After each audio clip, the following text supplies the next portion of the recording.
Atalmış Şinjan Medeniyeti jurnalining takliflik muharriri ve Pedagogika Üniversitetining o'qituvchisi Nurmuhammad Ömer Ushqonning 2 yildan buyon g'oyib bo'lganligi o'ttirg'a chiqdi.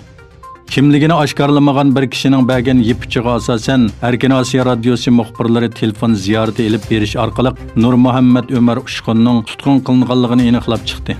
Xotan viloyati Qarqash noyisidan bo'lgan Nurmuhammad Ömer Ushqon atalmış Şinjan Üniversiteti Uyg'ur tili va adabiyot tili kasbini bitirgan. 2011-yildan 2015-yilgacha Badong Pedagogika Üniversitetida doktorlik o'qigan. Kompyuter va loyihalash jihatdagi talanti bilan nurg'un kitoblarning muqovasini loyihalagan. Uning Cho'ng shaxmat taxtasi nomli kitobini tarjima qilganlik sababli burun Xitoy saqchilarining avora qilishiga uchirganligi 2018-yili davlat bexatarligi tahdid solgan degan bahona bilan tutib ketilganligi oshkorlandi.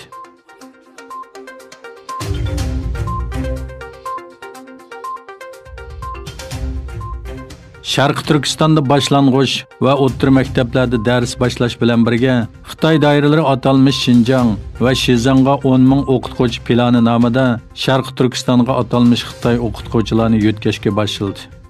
Tangirtog' to'rining yaqinda xabar qilishicha, Shanxaydan Sharq Turkistonga 170 o'qituvchi yetkazib kelingan bo'lib, Qashqar viloyatining Yarkan, Poskam, Qog'iliq va Maralbeshi noyalaridagi 15 boshlang'ich va o'rta maktabga o'rnashtirilgan va xizmatini boshlagan. Ko'zatuvchilar Xitoyning Sharq Turkistonda Uyg'urlarni naq tutqun qilib, jazo lagerlariga qamash bilan birga Xitoylarni turkumlab ko'chirib kelayotganligini, atalmış Şinjan va Shizanga 10 ming o'qituvchi yordam qilish planining maqsadining Xitoylarni Sharq Turkistonga ko'chirish ekanligini, faqat o'qituvchilarla emas, boshqa sohalarda Xitoylarni yetkazishni davomlashtirayotganligini bildirdi.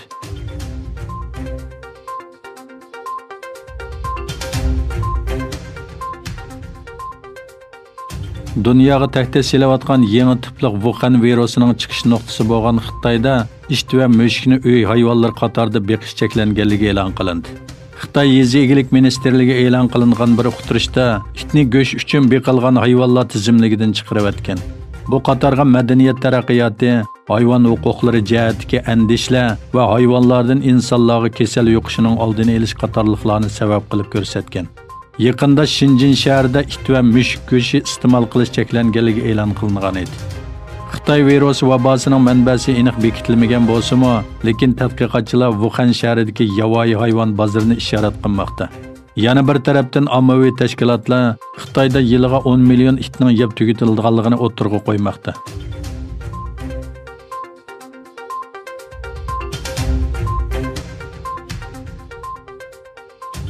Singapur Xitoy virus sababli elib berayotgan Iroqdan o'qitishda bexatarlik masalasi sababli talash-tortish bo'layotgan zoom yumshoq detallarning ishlatilishini chekladi.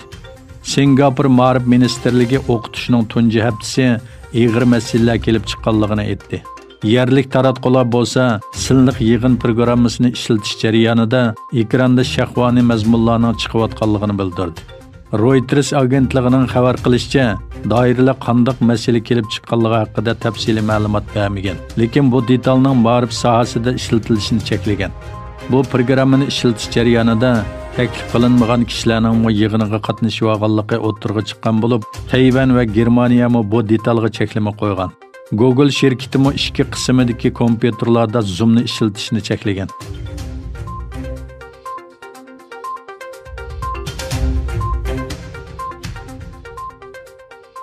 Rossiya prezidenti Vladimir Putin bilan Amerika prezidenti Donald Trump neft ishlab chiqarishni azaytish haqida ko'rishdi.